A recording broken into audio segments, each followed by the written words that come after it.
यह कहानी एक नाट्य रूपांतरण है। ये चैनल काला जादू, टोना टोटका और अंधविश्वास का न तो प्रचार प्रसार करता और न ही इन्हें किसी तरह का बढ़ावा देता है। यह चैनल अलौकिक या जादुई शक्तियों के अस्तित्व का समर्थन नहीं करता है और किसी भी व्यक्ति या जाति, पथ, समुदाय या धर्म की भावनाओं का अपमान या खंडन नहीं करता है और न ही चोट पहुंचाता है। यहाँ दिखाई गई घटनाओं या सुनाई गई कहानी की सत्यता या प्रामाणिकता के बारे में चैनल कोई दावा नहीं करता है। इस कहानी को सुनने के लिए अभिभावकों की अनुमति आवश्यक है।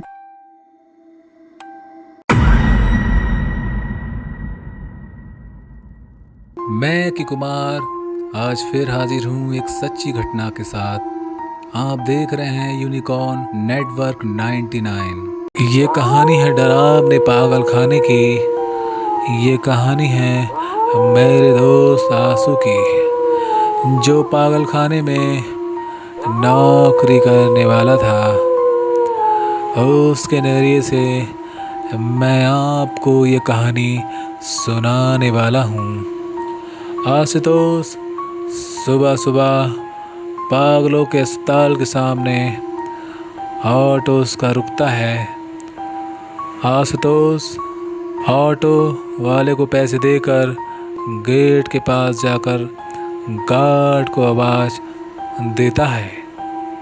वहाँ कोई नहीं था, इसलिए वो खुद गेट को खोलने वाला ही था कि तभी सामने से एक आदमी दौड़ते हुए आया।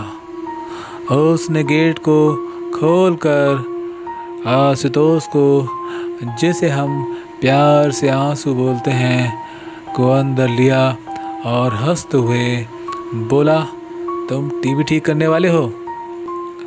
आंसू बोला, नहीं। ये सब सुनकर उस आदमी के चेहरे के भाव बदले और उसने आंसू को कस के थप्पड़ लगाया। आंसू के सामने अंधेरा छा गया।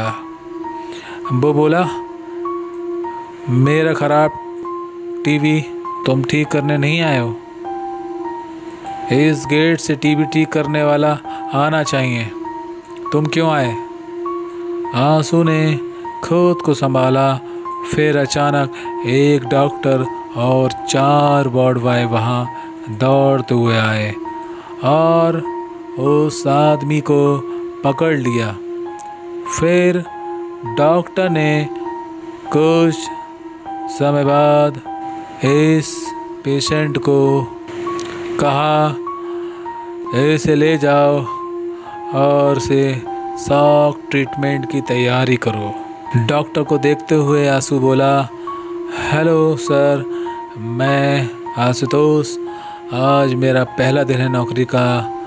मुझे डॉक्टर रवि कुमार से मिलना है। डॉक्टर बोला, मैं हूँ रवि कुमार, तुम्हारे बारे में मुझे बताया गया है। और आंसू से डॉक्टर बोला कि तुम अपना अपॉइंटमेंट लेटर ऑफिस में जमा करो और वर्दी पहनकर सामने वाले ऑफिस में आकर मिलो। आशुतोष थोड़ी देर में कंपाउंडर की ड्रेस पहनकर ऑफिस में हाजिर हुआ। डॉक्टर रवि बोले, अभी जो तुम्हें गेट के पास मरीज मिला था वह यहाँ 8 दिन पहले आया है और अभी तक बहुत लोगों को थप्पड़ मार चुका है। यहाँ तक उसने मेरे ऊपर भी हाथ उठाया, लेकिन मैं बच गया। तुम्हें इन सब की आदत डालनी पड़ेगी और स्टाफ की कमी की वजह से तुम्हारी शिफ्ट भी बदल सकती है। फिर डॉक्टर ने पुराने कंपाउंडर सुरेश से उसे मिलवाने को कहा। सबसे मिलने के बाद सुरेश ने आंसू से कहा, चलो अब तुम्हें तुम्हारा काम दिखाता हूँ। और वह आंसू को मरीजों का रूम दिखाने ले गया। वहाँ पर बहुत से मरीज थे। कोई फिल्मी डायलॉग बोल रहा था तो कोई दर्द भरी शायरी बोल रहा था और कुछ मरीज तो ऐसे थे कि गाना भी गा रहे थे। सुरेश बोला, अब तुम्हें भी इन सब का ध्यान रखना है। सभी से पहचान करने के बाद सुरेश और आंसू अपने काम में लग गए। उसी दिन सुरेश को नाइट ड्यूटी मिली थी। रात को आंसू मरीजों की दवा पानी में व्यस्त था। जब रात के 12 बजने घंटी बोली, तब उसने नोटिस किया कि सबके चेहरे पर अचानक सा डर दिखने लगा। कुछ मरीज जो सो नहीं रहे थे, वह भी दुबक कर बैठ गए थे। आंसू ने एक डॉक्टर से पूछा, यहाँ सभी मरीज और स्टाफ डरा हुए क्यों लग रहे हैं? डॉक्टर बोला, यहाँ पर 12 बजे के बाद इस हॉस्पिटल में पुराने मरे हुए मरीजों की प्रेत आत्माएं घूमती हैं।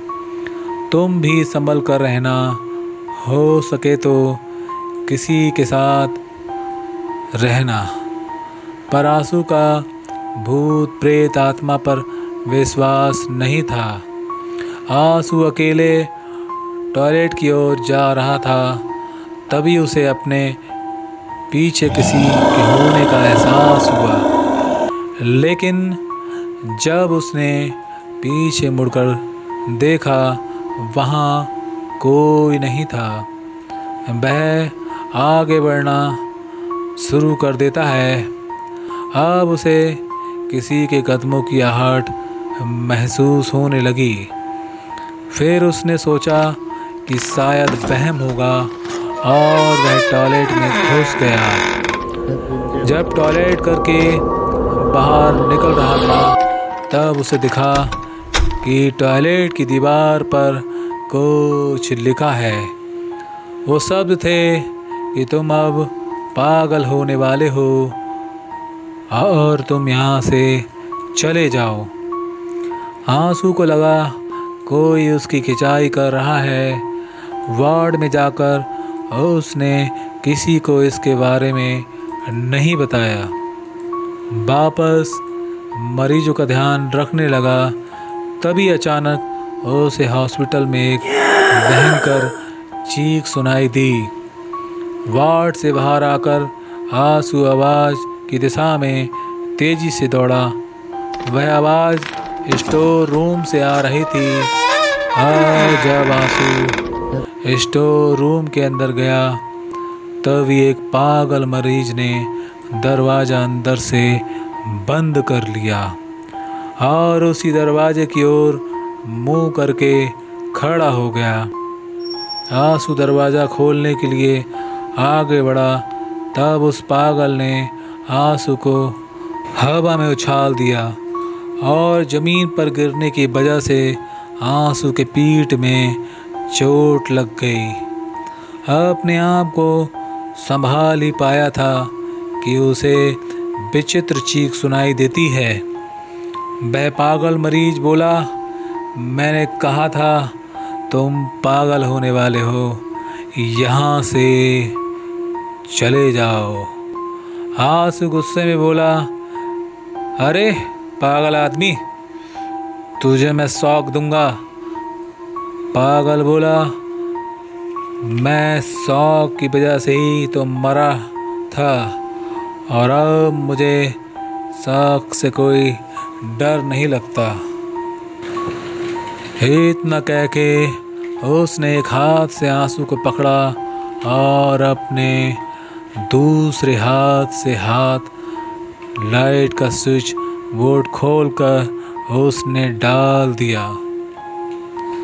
इस बात को देखकर आंसू यही सोच रहा था कि अब ये क्या करने वाला है। उस व्यक्ति ने स्विच बोर्ड खोलकर उसमें जो हाथ डाला था, आंसू को 440 वाट का झटका लगा दिया। उसकी आवाज़ पूरे हॉस्पिटल में सुनाई दे रही थी। इस आवाज़ को सुनकर सारा स्टाफ दरवाज़ा तोड़कर अंदर आया। तब सभी ने देखा कि आंसू बेहोश है। आंसू को ले जाकर मरीजों के बेड पर सुलाया गया और जब आंसू होश में आया तब वह अपना मानसिक संतुलन खो बैठा था।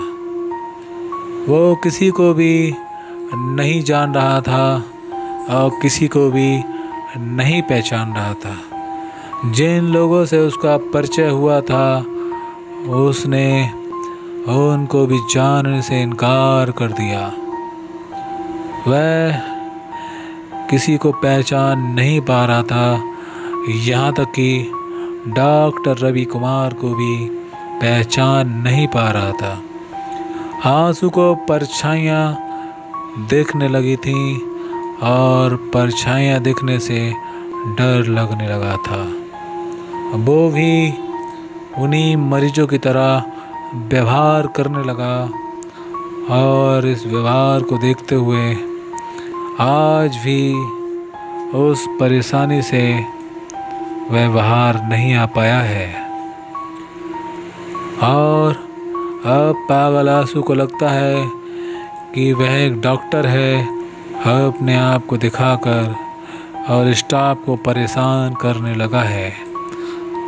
और अब हर रात उस हॉस्पिटल में चीख सुनाई देती है, वह भी जब आंसू को शौक दिया जाता है। कहानी में बस इतना ही। अच्छी लगी तो लाइक, शेयर, कमेंट करें। ऐसी रोचक कहानी के लिए सब्सक्राइब करें।